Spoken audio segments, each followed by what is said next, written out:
Okay, so I am just starting the recording and I'm going to mute everybody, but of course, as I say always, please, please, please always unmute yourself at any time, jump in with anything you want to say, because I do want this to be for everyone, a group class, not just me talking.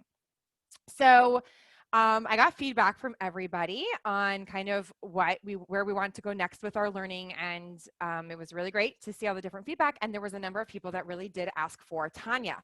So that is the topic that I decided to go with.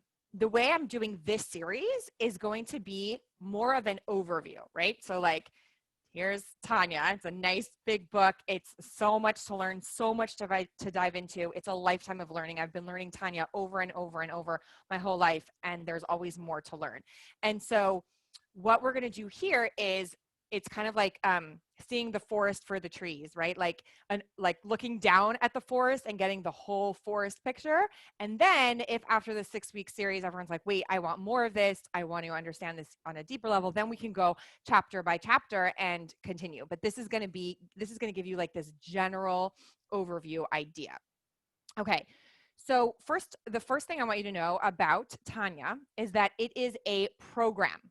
It is not a book, right? So there's books that we read, and then there's books that we do.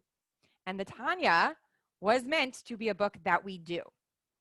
And it was written by the first Chabad Rebbe, Reb Shneur Zalman of Liadi. And he was known as the Alter Rebbe, which means the old Rebbe. He was like the first Chabad Rebbe. So there was like the Baal Shem Tov, who founded all of Hasidism, the whole Hasidic movement. And then from him, he had many, many, many disciples, and that branched out into all these different types of Hasidic groups, right? So if you've heard of like Satmar and Belz and Skver, and there's just so many, okay? And Mir, and there's so many. And then one of them is Chabad. And the Alter Rebbe was the first Chabad Rebbe. And then there was like a Hasidic Chabad dynasty from the Alter Rebbe. Okay.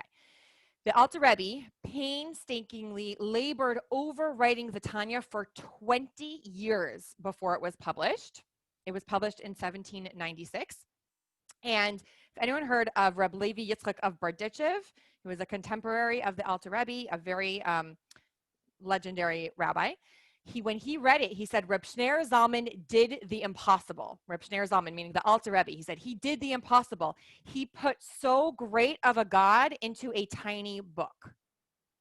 That was his response to it. And just as a complete side note to saying, because I mentioned Reb Levi Yitzchak of Berditchev, Menachem, Rabbi Landa, just met a new person. We have a new person in the community who someone had put him in touch with. His wife died, and he was kind of grieving and needed some direction and meaning in life.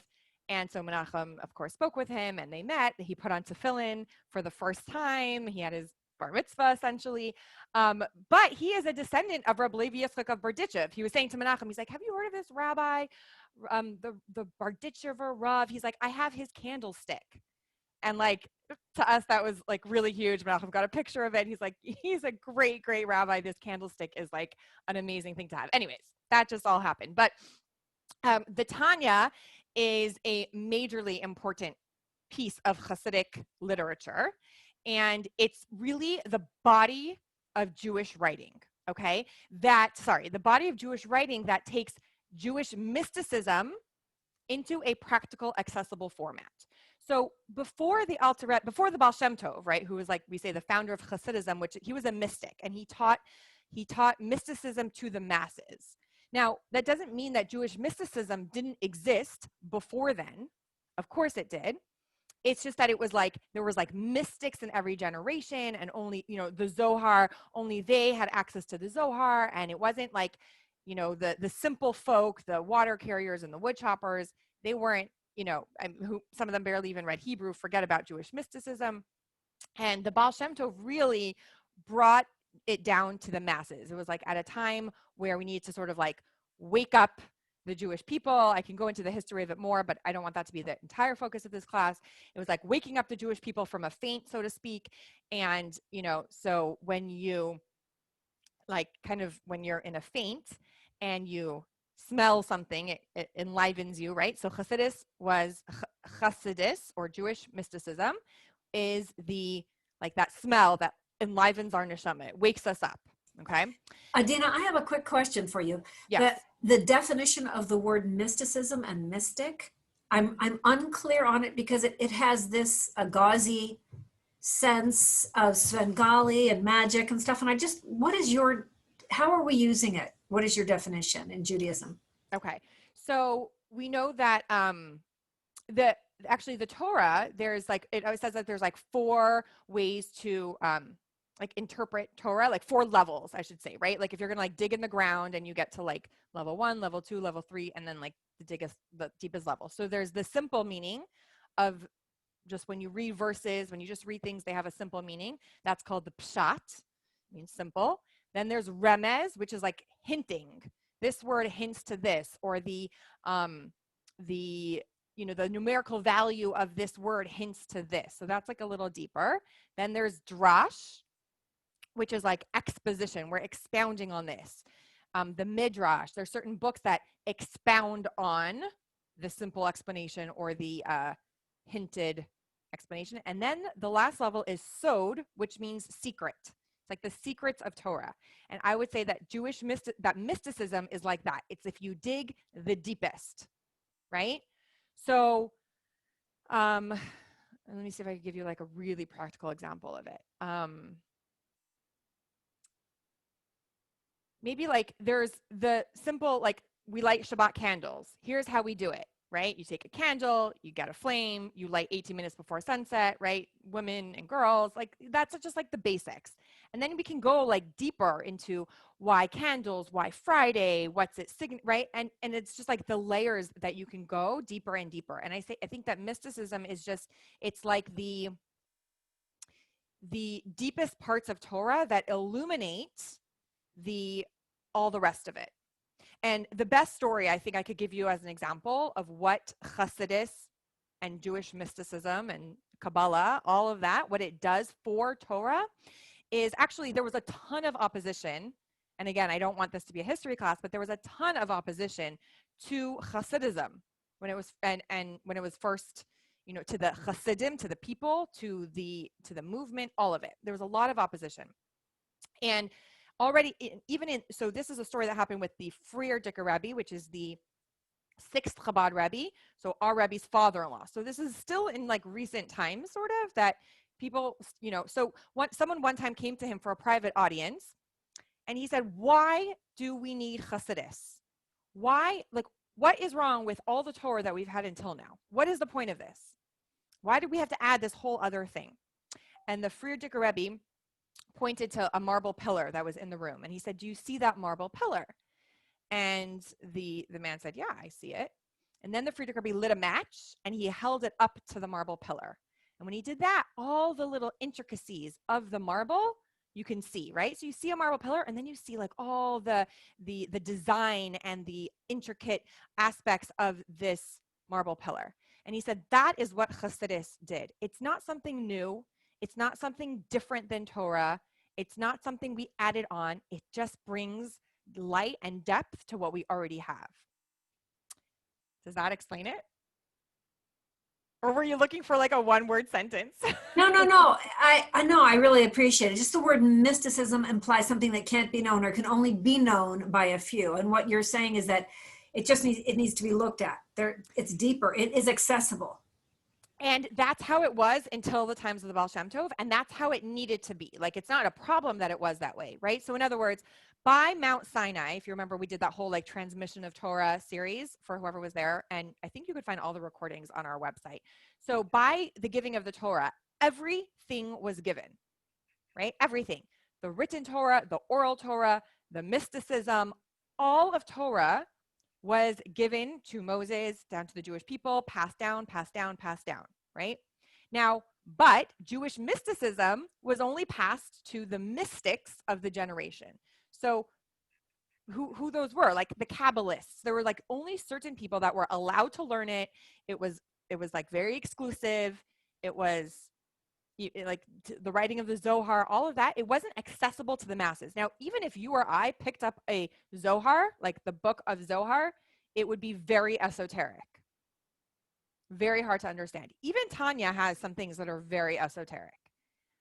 But what the Alter Rebbe did was take the Zohar and the mysticism and the Kabbalah and put it into this book that is now available to the masses, also on a very practical level, like that we can actually say, oh, okay, I can take this and now implement this in my life, instead of it be these like very mystical concepts that I don't understand, even though there is some of that too.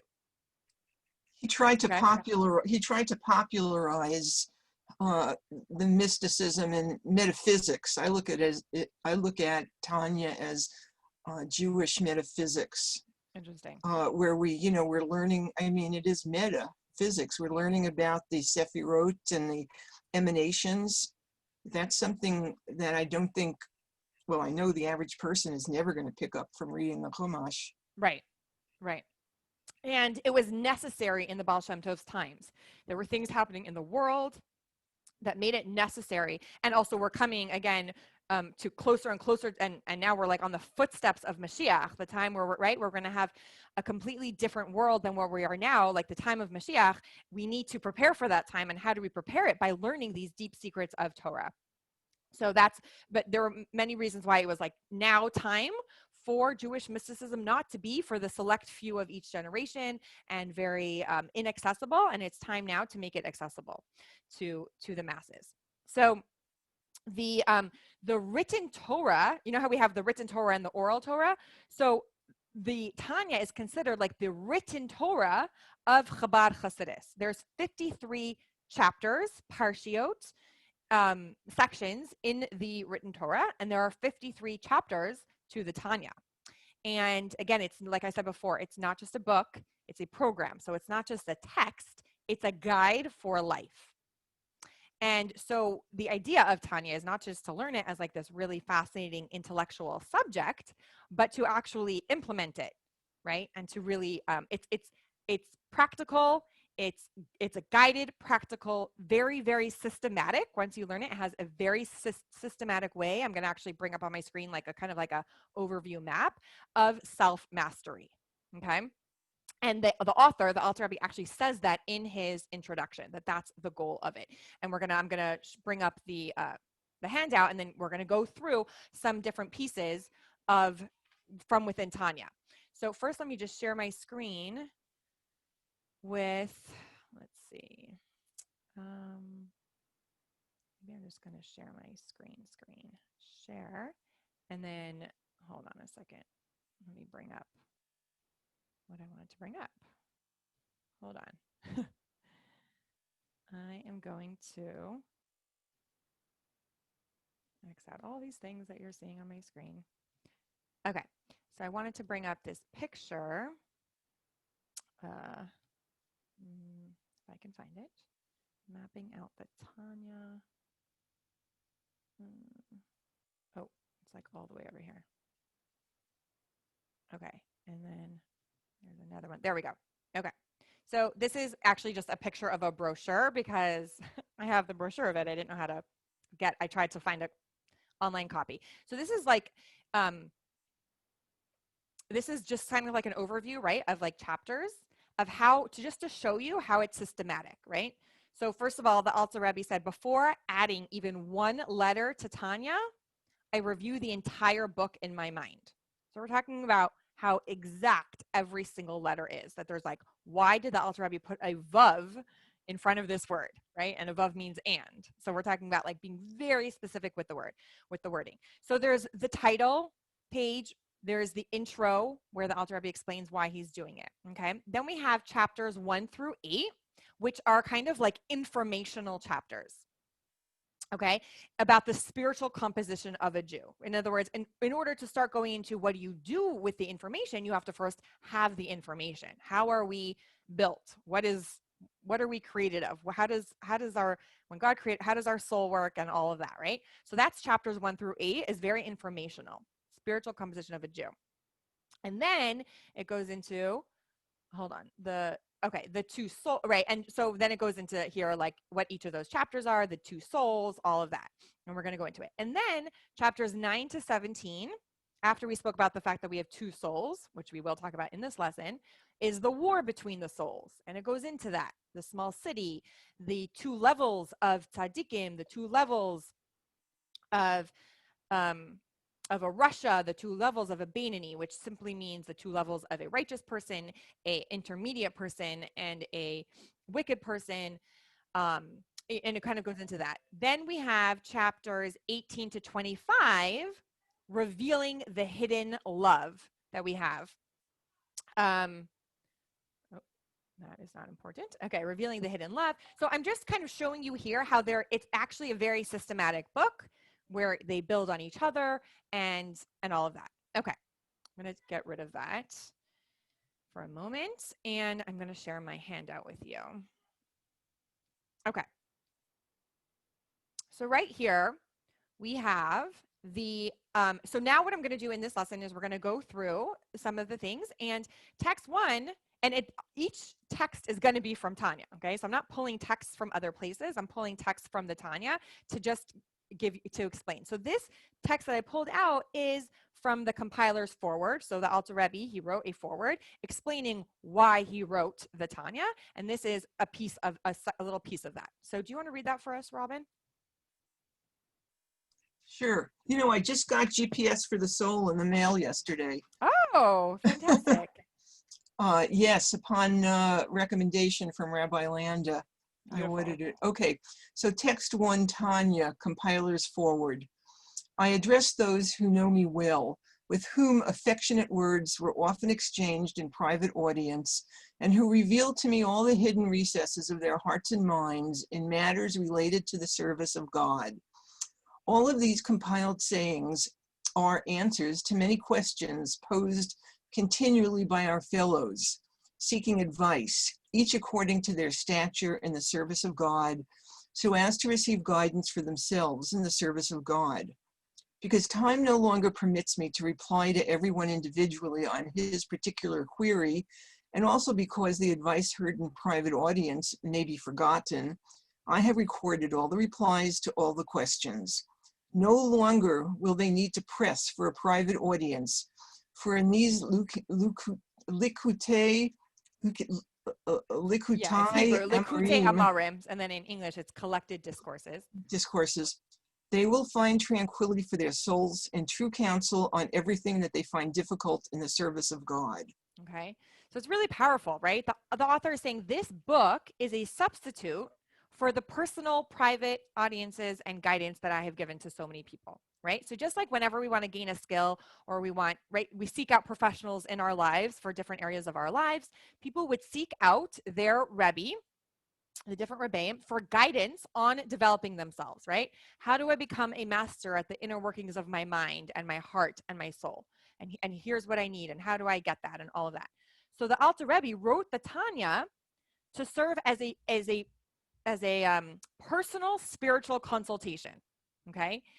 And right, and he says in there for 2 reasons. Number 1, he was getting so many private audiences, right, that he's like, that he couldn't continue. It was coming to a point where he actually couldn't continue with all the private audiences and couldn't get to everybody. And as number 1, and number 2 is like, what about all the generations in the future, right? He saw patterns with the people coming to him. There's patterns. There's like this underlying similarity between your question and your question. And so if I can get all of this guidance, all from, right, I got it, all from Jewish mysticism, all from Hasidus, down, written in a book, then now we have something to preserve for all generations and for all people that don't have access to me to now be able to learn the Tanya and implement it in their lives. And he wanted that for all future generations. So that is the reason that the Alter Rebbe wrote the Tanya. And you see here at the way beginning, he says, I address those who know me well. Now, truly, the Alter Rebbe knows all souls, right? The leader of every generation is kind of like a general soul for all the individual souls of that generation. And so the Alter Rebbe is talking to all spiritual seekers, right? The Alter Rebbe had in mind any person in the future who would be reading this book or studying this book, I should say, right? So when the Alter Rebbe says, I address those who know me well, every single one of us here are included in that, okay? What the Tanya doesn't address, I just want to kind of make that clear, is it's not here to convince anybody about like about God, the belief in God, right? So we're already coming from a place of you trust in God, you believe in God. Now, how do we serve God? Now, how do we connect to God? There are other Jewish books and other pieces of literature that talk about belief in God and how do we know there's a God and all of that, but it's not, the Tanya is not for that, okay? It's a practical manual. How to succeed in your personal life with the pre-existing belief that God exists, okay? And like I said before, we're going to see this in a full picture way, okay? And the Alter Rebbe also said that when you study the Tanya, it's as if you are having a private audience with the Alter Rebbe himself, with the Rebbe himself, okay? So that's, in other words, when we study the Tanya and we get advice from the Tanya, it's like the Alter Rebbe is giving us this advice for our life, right? So, and like this is actually a perfect time of year, right? It's like January, and I personally don't, because I celebrate the Rosh Hashanah as my New Year, but like everyone talks about your New Year's resolutions, right? And we know it's a very common thing that in January everyone's making their New Year's resolutions. It's the old, right? Like the gyms, not now with COVID, but technically the gyms are all full in January because everyone's like making their exercise resolution and all of that. But then what do we know that often happens is it peters out and we don't really keep to our resolutions and we start slipping up and we go back into our old habits and we go back into, right? And then we want to know, well, which one is really us? Is it the me that made this resolution, or is it the me that is like having such a hard time keeping the resolution and I'm just going back to my old me, so to speak, right? What's the real you? And so that is the first thing that the Tanya really addresses, is that this is a universal problem, okay? Having personal goals and not following through is a universal problem. And the question is why? Where does this come from? Why is this a universal problem? And so right away, the Tanya is going to address this. Okay, and this is text 2, Tanya chapter 1. So already in chapter 1, we are introduced to the idea that we actually have two souls. So Barbara, do you want to read that for us? Oh, you're muted. You're muted. Hold on. Can you unmute yourself, Barbara? It's okay.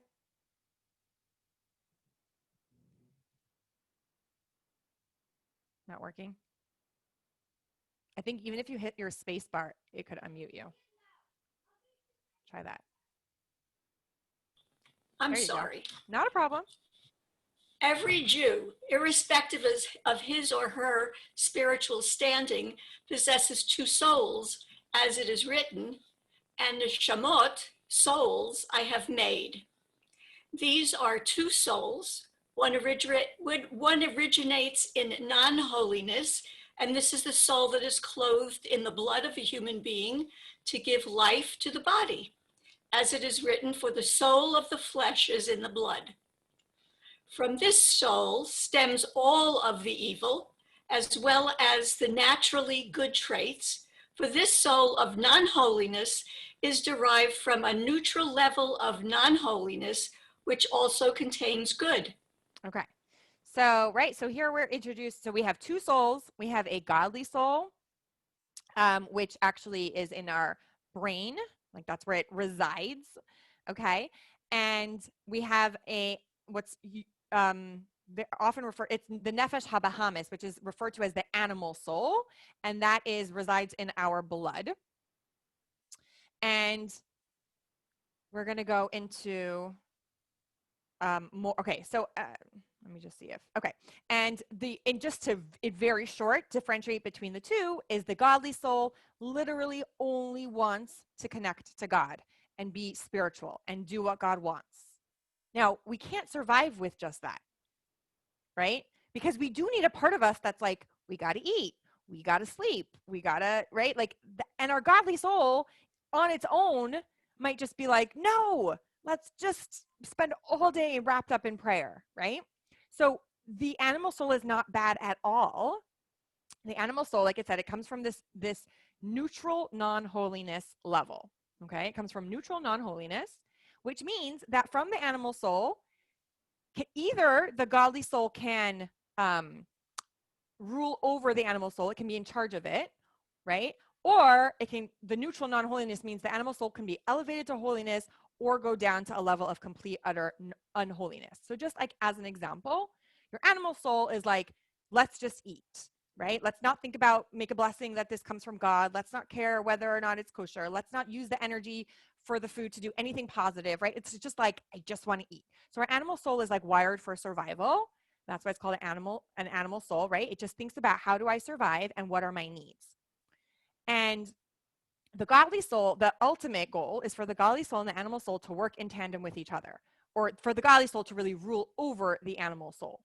So when the animal soul says, let's eat, the godly soul, right, is there to say, okay, let's make a blessing on the food. Let's thank God for the food. Let's use the energy from this food to go to Torah and Tea class, right? Like that's where the godly soul comes in to channel the energy of the animal soul. So is the property of the godly soul senior to the property of the animal soul? In other words, can we always manage it if we strengthen our godly soul? Can we always have that be the leader? Yes, and that is exactly the premise of the Tanya, is that we will always have both the godly soul and the animal soul. That's where like the ideal in the Tanya is to be a Bainani, right? So there's like the tzaddik, which is the completely righteous person. And there's levels of a tzaddik, and then there's the Rasha, which is like the wicked person, and then there's the Bainani, which literally means in between. So when you think about in between, you think like, okay, you're like half good, half negative, right? Like that sounds like a middle ground. And that's what we think the Bainani is until we learn the Tanya. And we realize that actually what the Alter Rebbe says we are capable of, the level of Bainani, is actually not someone who's like, oh, I mess up and I do good things, I mess up and I do, but somebody who in speech and thought, speech, and action, in every way of expression, we are able to be fully ruled by the godly soul. But we're always going to have the war inside of us. So the struggle is never the problem, right? So when we have the voice that's like, go share this nasty piece of gossip or whatever, right? That struggle might always be there, because only a tzaddik fully gets rid of even the struggle. But a Bainani will always have the struggle, but will always be able to let the struggle, like the animal soul, not win. The godly soul always wins. And so our job is to focus on having Bainani moments. You don't have to be like, oh, well, I can never do that. Like that sounds like a crazy level, so I'm never going to be a Bainani. It's like we can have Bainani moments, and then we stack them up and we have more and more, right? So like in this moment, I can be a Bainani, because in this moment, my godly soul won. So this is like, right, like the little cartoon thing, like the devil and the angel on each shoulder, or the voices in your head, and they got one this way, one this way. Like this is what it means. It's like a very Jewish concept that we have two opposing forces inside of us, right? So like if we go back to like the New Year's resolution, let's say your New Year's resolution is I'm going to come to Torah and Tea consistently every single week, right? That's a New Year's resolution coming straight from your godly soul. And it makes perfect sense if one time you're like, ugh, but I'm tired and it's just, I'm exhausted and I think I should just skip it this week, right? Like that's your animal soul doing its job. Nothing's gone wrong. Of course that voice is going to be there, right? So that's why it's like when we're like, oh, why am I always not following through? Oh, why am I not, right? Like, of course we're not. We've got two forces inside of us. There's literally a war going on in our bodies all the time. And that's actually what the Alter Rebbe says. I feel like I might be jumping ahead. We might be reading some texts that are redundant a little bit. But that's what the Alter Rebbe says, is it's literally like your body is a city, and these two souls are two kings fighting for control of the small city. So there's the godly soul and the animal soul. And really, there's only one king that can win as ruler. So our job is not to banish our animal soul. Our job is to have our godly soul be the ruling king over, right? Make the animal soul his subject, his loving subject. Turn our animal soul into our ally and our friend, with the godly soul out on top. Okay, so text number 3. So chapter 1 is all about the concept of two souls and our godly soul, and then chapter number 2 tells us all about our animal soul. So Nancy, do you want to read that for us? Let's see. Okay. But the second soul of the Jew is truly, quote, a part of God above, as it is written concerning Adam. And God breathed into his nostrils a soul of life. And as we say in the morning prayers, you breathed my soul into me. It is written in the Zohar, when one exhales, he exhales from a deep within him. That is, he exhales from his innermost being, for it is of his innermost vitality that a person emits through exhaling with force. Okay, so here we learn a little bit more about this godly soul, that it is literally a piece of God, right? When God formed Adam, it says he breathed into his nostrils a breath of life. So it's like the difference between talking and, right? And then my breath, when it comes from deep within me, right? It comes from such a deep place of me when I take a deep breath and I blow out. And that is the imagery for what our soul, our godly soul is. It's like a piece of God. It's from his innermost being, and we get some of that inside of us. That is our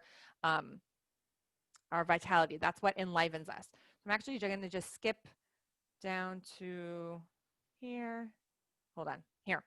The two souls, just to kind of contrast them, right? So we have the animal soul, which is selfish, and the godly soul, which is very altruistic. We have the animal soul that's embodied in the blood, whereas the godly soul is breathed into us, and it resides in our mind. The animal soul seeks pleasure. The godly soul seeks godliness.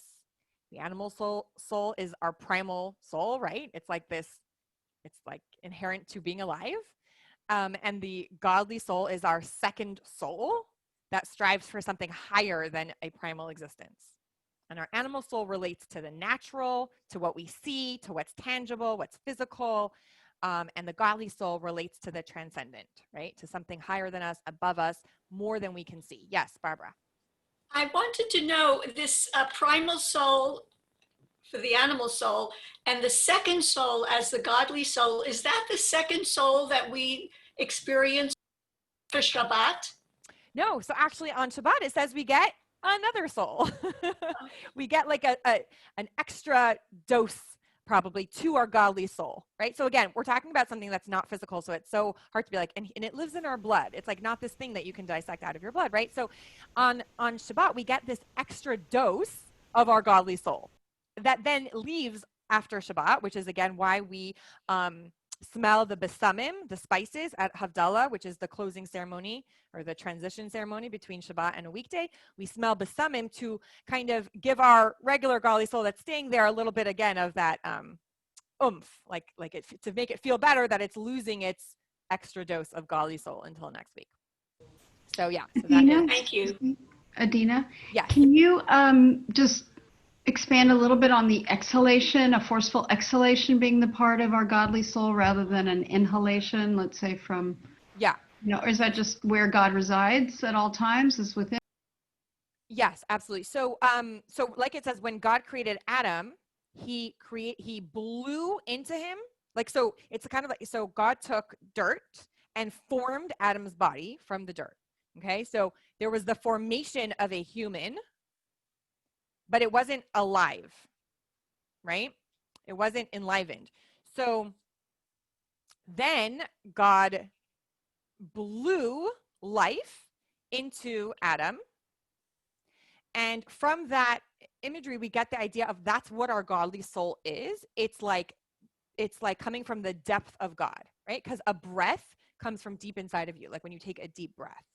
Versus everything else, here's where the contrast is. Everything else that God created, he used his words. God said, let there be light, and there was the sun and the moon, right? And there was light. Let there be fish, and there was fish. God used his words to create the world. But when it came to humanity, God used his breath, his deep breath, showing like that you are coming from the innermost part of me. And everything in this world is to support that. Does that answer your question?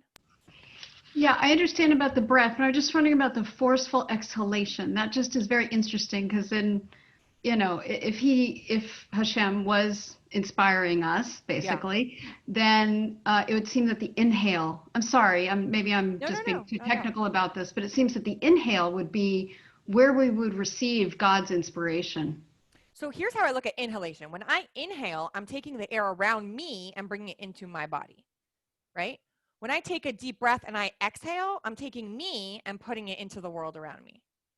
So this is God saying, I'm taking me, I'm giving a piece of me into you.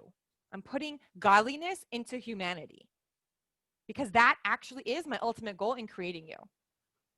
That you transcend just a physical existence, that you connect back to me, that you make this world into a home where I feel comfortable by learning Torah and doing mitzvot, right? So it's God kind of like injecting himself into humanity. And I think that's with an exhalation, right? An exhalation, something from inside of you comes to out of you. Did that clarify it? That's yeah. All right, keep asking your questions. No, that's great. Okay. So that's like the contrast of the two souls. So now we understand the difference between them. Now we want to also know their structure. What is the structure of the souls? So that's where I'm going to just jump up to this chart here. Okay. Now, in Hebrew, the word is sephirot. In English, we use faculties. I don't really know. I think the better word might be, there is a better word than faculties, because I'm like, what is that? Right. But it's kind of like God has 10 sephirot. God has 10, let's put it this way, modes of expression. And because God has 10 modes of expression, they're mirrored in our souls. They're mirrored in our godly soul and in our animal soul, both of these. So these are the 10 modes. As you see here, there's 3 that are cognitive, 3 of them are intellectual, and 7 of them are emotional. Okay. So, and that, again, we have 3 that belong, like we have both of these mirrored in our godly soul and in our animal soul. So so the 3 cognitive faculties, and I'm going to, the English does not translate well to the Hebrew, right? We like have this, like there's so many words and so much to say about what it actually means. Like, so for example, when I say the 3 cognitive is chachma, bina, and da'at. Wisdom, understanding, and knowledge. Now, when I repeat that to you, that might not, you're like, okay, that doesn't sound different, right? I don't know, wisdom, understanding, knowledge, but what each of those encapsulate are very different. And if I would just try to explain it very simply, chachma is like that first flash of an idea. Bina is when you start to flesh it out, and then da'at is when you implement it. Okay, so chachma might be like, ooh, let's build a house. Okay, like I want to build a house. And then bina is like pulling out your architectural plans and being like, well, where should the kitchen go, and where should the living room go, and how should this house actually look? And then da'at is like really like, I mean, I don't know if it's not really the action of building the house, but it's like implementing this into reality, making this idea of yours a reality. Okay. And I actually, just in case any of you didn't know this, I'm going to show you how chachma starts with a chet, right? There's a chet. Bina starts with a bet, and dalid starts with, dot and starts with a dalid. So chet, bet, dalid is anyone know what that spells? Chabad. Chabad. That is Chabad. Chabad is an acronym for chachma, bina, and dot. Okay, that is what Chabad is an acronym for: wisdom, understanding, and knowledge, because Chabad focuses on the intellect, that from our thoughts and from our intellect stem everything else. Okay, and so if you want to generate, so in other words, there's other maybe Hasidic groups that focus more on the emotions, like they jump up and down in their prayer, right, with a lot of emotion.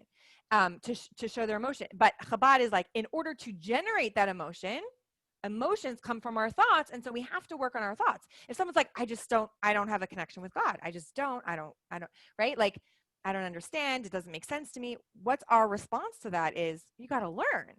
You have to learn. What do you know about God? What do you know about what God is and what God wants and how to relate to God? When you learn about it, it will affect your emotions. And you're going to think deeply about it. And then you're going to generate that love and that excitement in that relationship.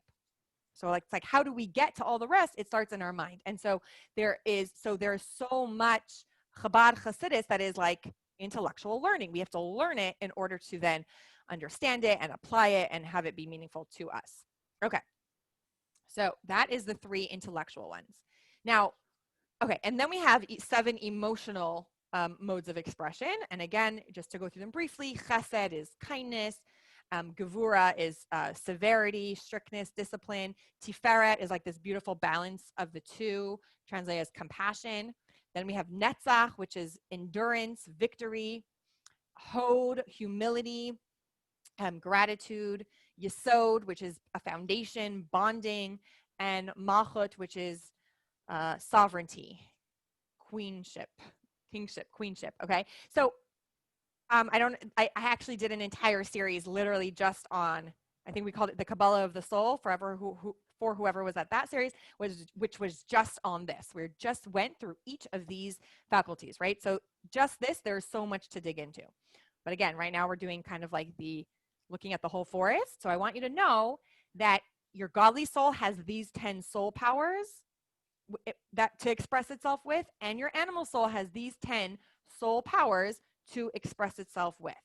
And just to give you like a very practical example of that, your godly soul is the one that is using chesed, kindness, which was one of your emotions. Your godly soul says, let's be, let's give lots of charity. Let's be kind, chesed. Let's use our kindness. We just got our paycheck. Let's give 10% of that to charity. Godly soul. Your animal soul, how could it use kindness? Maybe you have a relationship with an addict and you're like, no, but I'm going to, I need to help them. And so I need to give them money. And really they're just using that money to further their addiction. But you're like thinking it's kindness. You're thinking you're helping them. And your animal soul is convincing you that it's chesed, but it's not rooted in the right place, right? It's like not really helpful kindness. I don't know. That's just like the example that randomly came to mind, how one could come, the same attribute of kindness, but one can come from the animal soul and one can come from the godly soul. Okay. So like, in other words, all of these have very practical applications. How you look at each attribute, anything you do, right? Like my anger, where is it coming from? My generosity, where is it coming from? All of it can have all these different sources and all of that. Okay, so that is the anatomy of your soul. Okay, right over here, the structure and the anatomy. Then what we have next, hold on, let me get back to, there we go. Then what we have next, why isn't my screen going down? There we go. Is, okay, so here we see in text 5, chapter 4 is in addition to its 10 faculties, right? So we have the 10 faculties. Every godly soul possesses 3 garments. So we have 10 modes of expression, but then we have 3 garments through which to express our modes of expression with, okay? In other words, and what are they? They are thought, speech, and action as they find expression in the 613 commandments of the Torah. That is how our godly soul expresses itself, through 613 commandments. So in other words, how we, like there's capacities inside of us, but then how do we express those capacities? Through a thought that we have, our speech, when we speak, and when we act. Okay, those are the ways that we can express something deep within us, right? So our godly soul is like that thing deep within us, and our animal soul is that thing deep within us. And how can it express itself in the world? Through a thought, through action, and through speaking, right? That's how we express ourselves. And what's fascinating is that garments, like why is the Tanya using garment as the way to describe thought, speech, and action? Why does it use garment? Does anyone have like a thought on that?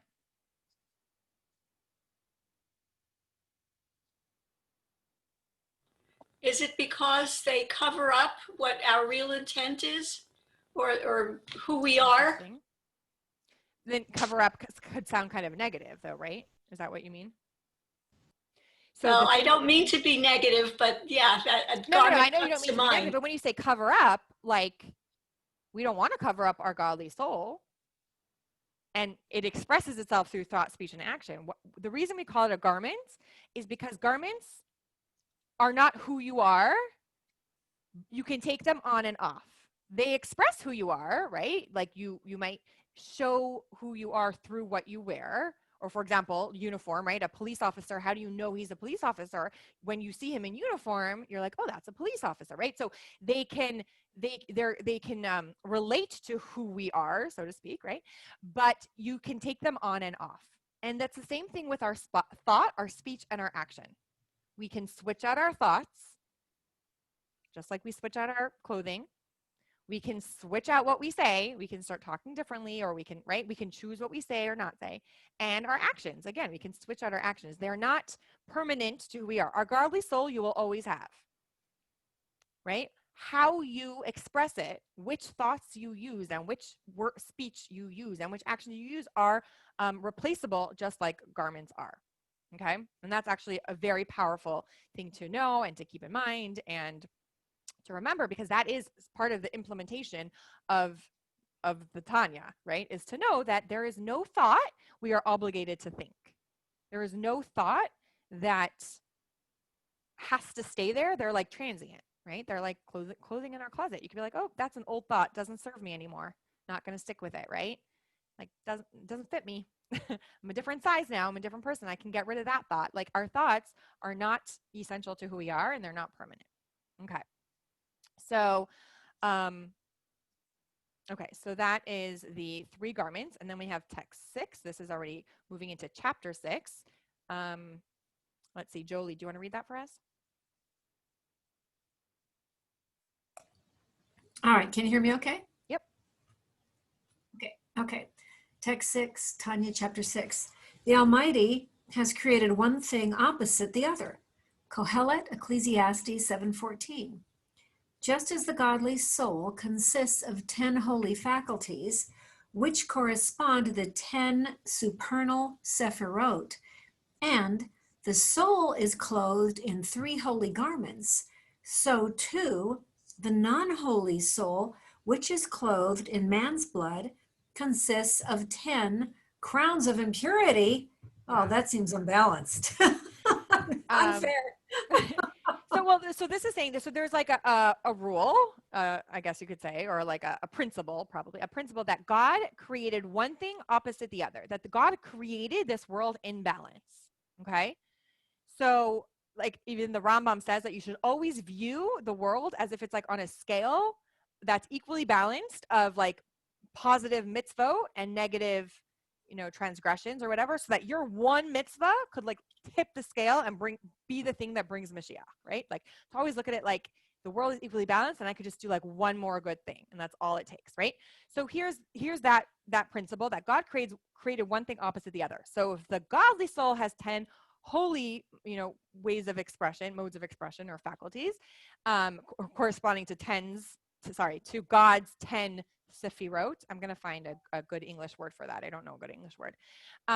Then, and also 3 holy garments. And we've got all the same stuff in our animal soul. Our animal soul also has the 10, also has these 3 modes of expression. We have both of those within us. Okay. So text number 7, also from chapter 6. Let's see. Harriet, do you want to read that for us?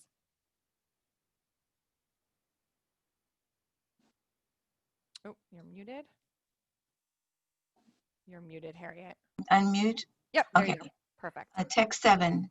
When a person thinks thoughts originating from the intelligence and emotions of the animal soul, or speaks words originating from them, or does an act which serves or expresses them, then the thought in his brain, the words in his mouth, and the power of action in his hands and other organs are called impure garments for these 10 unclean categories. That is, the intelligence and emotions of the animal soul clothe themselves in these garments during the time of that action, speech, or thought. Okay. So yeah, so we're either kind of goes back to that, So, right? let me ask a Yes. question. Go ahead. Okay, there are 2 souls. One, the animal soul, body, and the other one, the godly soul in our brain. Yeah. And the Sephirot, the first 3 are one category, and the other 7 are intellectual and emotional. Okay, so those Sephirot are with both kinds of souls? Yeah. Okay. In other words, you can have a thought coming out of your godly soul and a thought coming out of your animal soul. You can have Okay. a kind act coming from your godly soul and a kind act coming from your animal soul. And it doesn't even have to be bad. It could be just self-serving. Godly is like your godly soul always wants it like for the sake of God, for doing God's will. Even you could even do a kind act that is completely self-serving, completely, and it's still coming from your animal soul. So it doesn't, animal soul does not equal bad. It's just, again, it's like that Okay. like self-preservation, selfish. It's just about itself and its own needs. Yeah. I think the word unclean categories Yeah. is such a negative view that it's impeding my forward brain learning what this means. Yeah. It's not unclean in certain ways. It's just not as Exactly. clean as if we're godly. It's like, Well- right, exactly. It's like, probably a better word maybe is like tainted. Like the godly soul, it's not tainted with any selfish motive or selfish desire, because all it wants is something transcendent, something above it, something selfless, right? Whereas the animal soul is tainted with its own selfishness.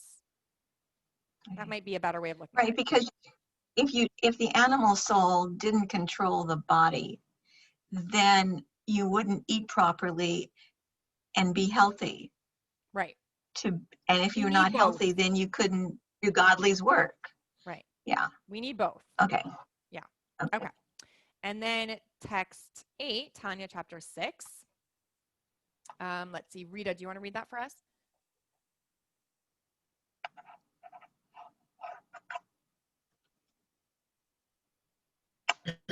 Text 8, Tanya chapter 6. Deeds, words and thoughts that are not directed to God, to his will and his service, are all garments for the animal soul. For this is the meaning of the term sitra achra, literally the other side, i.e. anything that is not on the side of holiness. Okay. So, right, so this is like the idea that we have, again, like these two sides, and one, the godly soul, where everything is, and the garments, everything is directed towards God. And then the other side where things are directed to like what's called the sitra achra, which literally sitra achra just means the other side. So anything, there's like holiness and then there's non-holiness. Okay. Although we're going to talk about a category of neutral non-holiness, which is where most of the world hangs out in. And that is actually our biggest job. So we're going to get there in a minute. So let's go to, actually, we're going to get there right now. Okay. So text 9. I think, am I missing it? One of my texts on here. Nope, we might be missing one of the texts. So I'm going to just explain this without it being up here. So there's holiness, which is anything in line with what God wants. Anything in line with Torah and mitzvah and godliness and spirituality of the Torah is godliness. Then there is something called klipa. Klipa is like sitra achra, the other side, opposite of God. Now, within the, and literally, just so you know, klipa literally means shell. Like a klipa is like a shell or a peel. So it's like the outer layer. In other words, all it is sort of obscuring godliness, right? Because if God created the world and everything really is godliness, God also created klipa on purpose, right? There's no force outside of God. So God created things that conceal him. God created the opposite of holiness on purpose to have this world where our job is to bring God into the world and reveal the godliness in it. So let me explain. So within this klipa, which is non-holiness, there are 3 levels of the klipa, which we're not going to spend time talking about, that are like utterly, I guess unclean is not the right word, right? Utterly impure, utterly opposing godliness. And those are not for, those things are for us to like not engage in. Okay. But most of the world is neutral non-holiness. And here's what I mean. this cup of water, let's say, right? I have my Novato cup of water. I would love to say that it inherently is holy just because it has our logo on it. But this is just an item, right? It's just a piece of plastic. It's a cup. It has water in it, right? So is this holy? No. Is it unholy? No. It's neutral. Most of the world is neutral. Now, I have the ability to take this neutral object and make it holy. How do I do that? I'm going to do it right now. Baruch atah Adonai Eloheinu melech Make a haolam bracha. shehakol niyeh bidvaro. Took a sip. Going to use my energy now to talk in Torah and Tea, right? So I just took something and did something holy with it.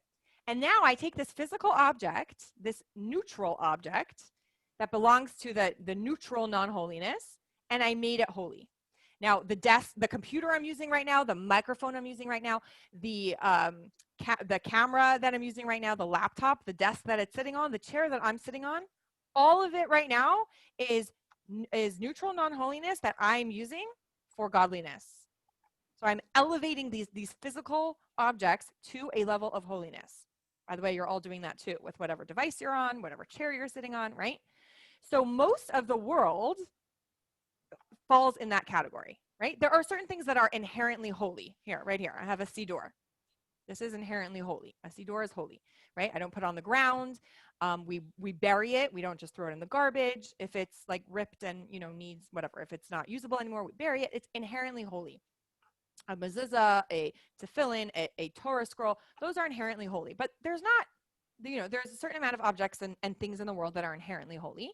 And then there are certain things that are like not for us to go there, right? It's like there is nothing we can do to elevate that thing, okay? And then the majority of the world is just neutral. And so when the majority of the world is neutral, that means that we can use these things for godliness, for holiness. Okay, so now here's like an example in text 9, chapter 7. Let's see. Sandy, do you want to read that for us?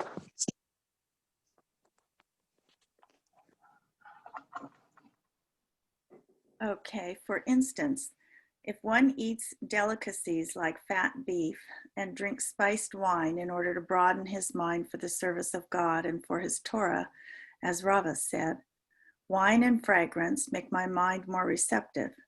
Or in order to fulfill the commandment to enjoy the Sabbath and the festivals, so too concerning speech. For example, he who makes a humorous remark to sharpen his mind and make his heart rejoice in God and his Torah and service, which should be practiced joyfully, as Rava was wont to do with his pupils, prefacing his discourse with a humorous remark, whereupon the students became cheerful. Okay, so here we see, for example, this idea where you like, you know, meat and wine being a delicacy, right? You can use it just to be like gluttonous and just be like, ooh, meat, wine, delicious. Or we can use it in order to broaden our mind for the service of God, okay? Or like Rava, he would always start off his teaching of Torah with, like, to his students, he would always start off with a joke, right? Because when you start off with a joke, everyone laughs, they get comfortable, they listen, it opens their mind, right? So there's ways where we can, and they're more cheerful, and then their minds are receptive to Torah learning. So we're just talking about like regular things that can be used completely in a self-gratifying way, or completely without thinking about God in that or anything. Or we can take those exact same things and think about how to use them in our service of God. Okay? So these are like right now all the building blocks of Tanya, what I gave you, right? Like that, like chapters 1 through 8, so to speak, of like, let's, again, in an overview way of like, here's information. We need to understand we have 2 souls, the 10 sefirot, the 3 garments, how you know, the side of holiness and unholiness and neutral non-holiness over here. And you know what's interesting just about all this, right? So this is Maslow, very famous, Maslow's hierarchy of needs, right? So he says, according to Maslow, and it's very logically understandable, right? That first we have to have our basic needs met. We have to have food and water and shelter and all of that. And then we can go to the next level of like our safety and our security, and then love and belonging, and then our self-esteem and status and recognition, and then self-actualization, right? Then we can transcend ourselves. But you can't think about transcending yourself when like you don't even have, your basics. Are we all in agreement? Anyone disagree? So Viktor Frankl, very famous, he actually says the exact opposite.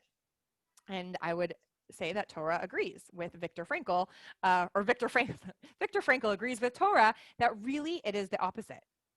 That self-actualization, transcending ourselves, self-development, being more than just, a physical human living in the world and surviving COVID or whatever, that needing more than that is actually a basic need of all of ours, which we now know because we have a godly soul. If we only had an animal soul, fine, but we have a godly soul.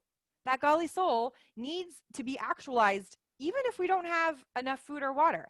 And Viktor Frankl, the way he explained it, and he talks about it in his book, Man's Search for Meaning, is he said he saw in the camps that people who had, he has all these great quotes, and so I'm not so good at quoting him, but the people who had something higher than themselves to live for were more likely to survive. So if they were like, I have a child and I need to find that child, and so I have to live because I have a child, like that person gave up, like they had a much stronger will to survive than someone who felt like they had nothing to live for. And that people, and he saw the same thing in the camps. He was a psychiatrist and psychologist, both, one or the other, right? And and then he was in Auschwitz, and he like really used his own expertise, I guess, to help people, but to study everything that was going on. And then, of course, he wrote the book. So he saw that people who believed in God had a stronger will to live. There was like something, like they were bringing some kind of faith or belief or something into their experience, instead of the people that were just like had nothing more to live for and no one else and no dream bigger than themselves, right? So so Viktor Frankl says that actually the top of Maslow's hierarchy of needs really goes on the bottom. And I agree. And even in the work that we do here in Novato and in Marin County, we even see that there are people who in their later years are coming to us now saying, I need meaning, I need direction, I need fulfillment, I need, right? And but what happened in all the other years of their life, no, it's not that they didn't need it. It's just that then they maybe were more preoccupied maybe with raising their family or being involved with their little kids, or, like just like the physiological needs and the safety needs and the, so that they didn't maybe give as much time or attention to that part of themselves that needed self-actualization.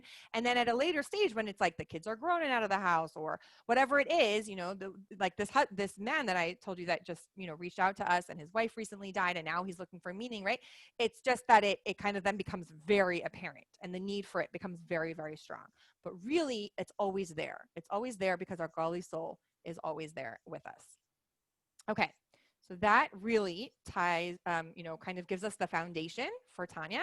And we'll just go over the key points that we kind of went over in this class. So let's see is there anyone who hasn't read yet that wants to? Adina, will you email this handout to us? Yes, the best is if you email me, then I'll for sure give it to you, or I can try to attach it to the next general email that goes out so that you have it.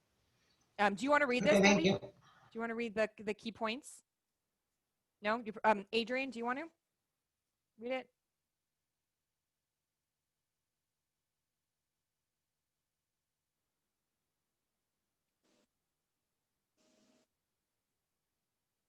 I think if you hold down maybe your space bar, you'll unmute. There you go. We have two souls, an animal soul and a godly soul. The animal soul is selfish and concerned primarily with self-preservation, while the godly soul is selfless and concerned with godliness. Each soul has 10 faculties, 3 cognitive and 7 emotive capacities, mirroring the 10 sephirot.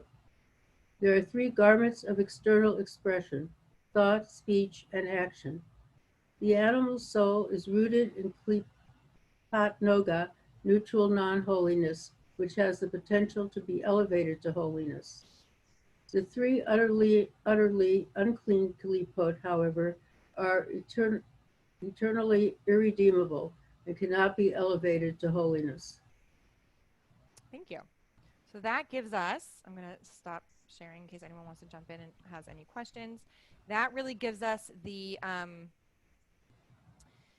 foundation to then now, progress into next. So this was definitely more informational, but it's informational but foundational, so that we have like the premises of where we're going to be able to build on this. Does anybody have any questions?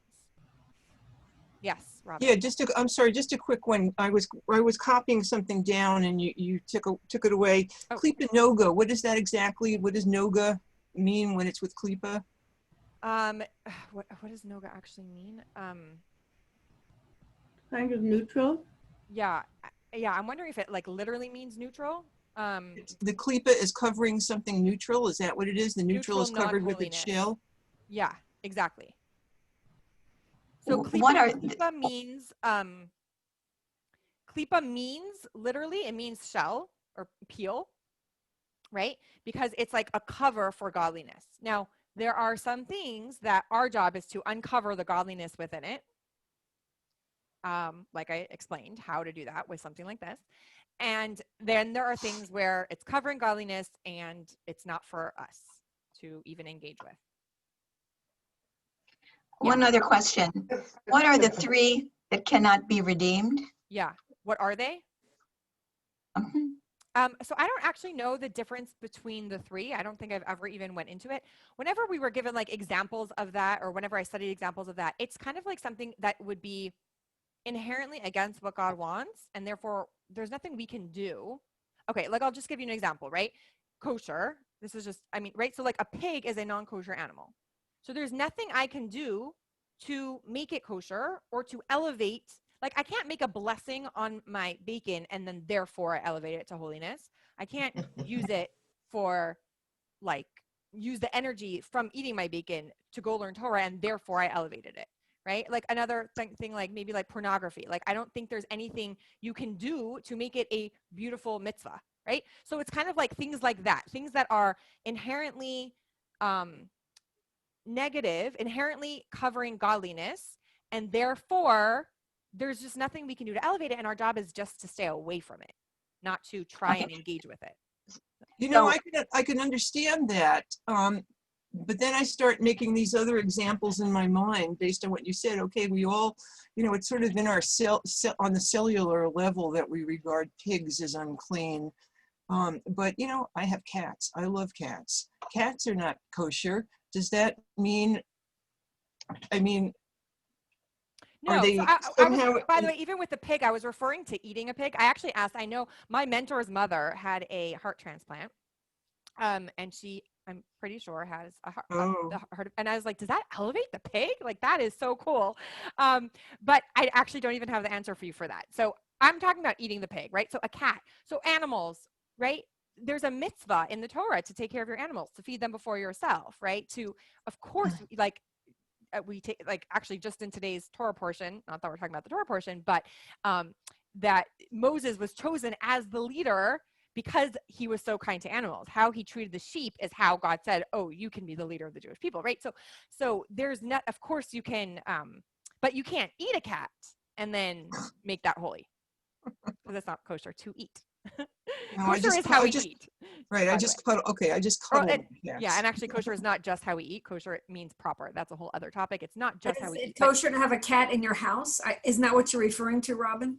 Well, yeah, I am really, and I have my best friend grew up Chabad, and her daughters are Chabad, and her daughters, once her daughters got rid of all non-kosher stuffed animals for their children, okay, so like that's no a different teddy reason. bears. We don't have, it's a different reason. We don't have non-kosher animals in our house, even like stuffed toys or on clothing for my kids or anything like that, for a very different reason. I'll explain that now. But just to go back to, I grew up with like a ton of animals. My father loves animals. We had every animal under the sun.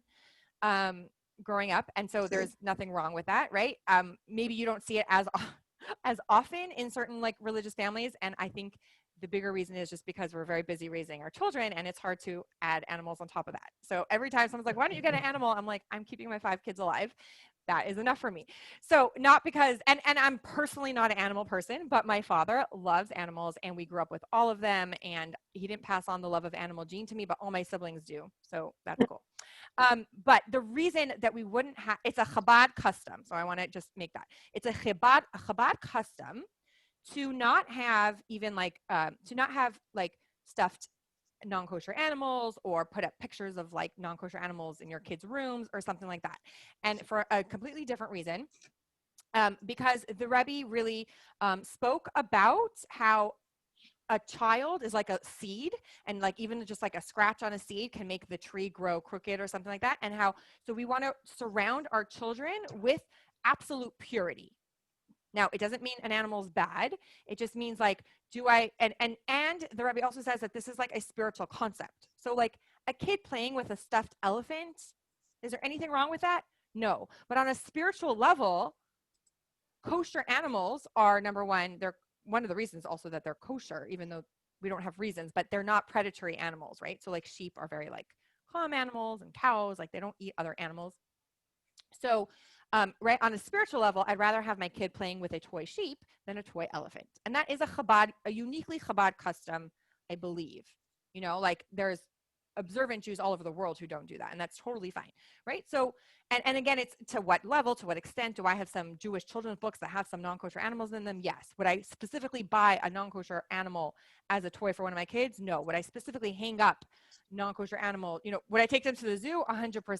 Would I, you know, in Torah has tons of animals in it. Noah's Ark, best time. That's when all the Jewish schools take a trip to the zoo and you learn about all the animals. You're learning them in the context of Torah, and it's a beautiful thing.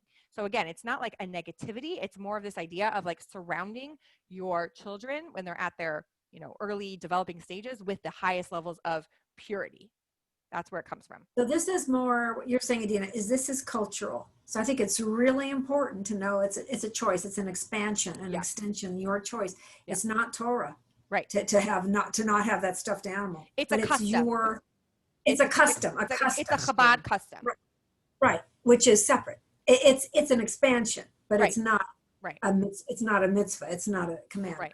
Exactly. Oh, thank you. Exactly. Thank you 100%. For thank you for clarifying that, because I really had a hard time understanding it, because one of my friend's daughters, who won't let her 3-year-old girl play with non-kosher, you know, toys, stuffed animal toys.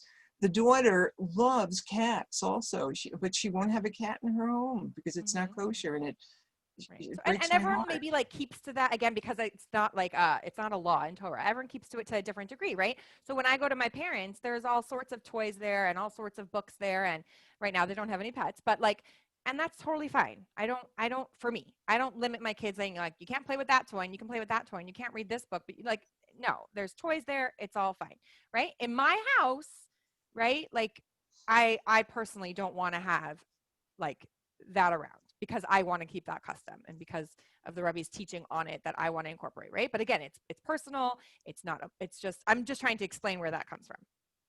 So yeah. So how do we get into this? I'll bet there have been, oh, I'm sorry. I'll bet there have been mountains of ink written in COL Live about that, shaming people for having stuffed bears. I hope not. No one should be shamed for it. Absolutely not. Oh, they do that in COL Live. Yeah. Yeah. That's an ethics of the fathers, that you're not to embarrass other people.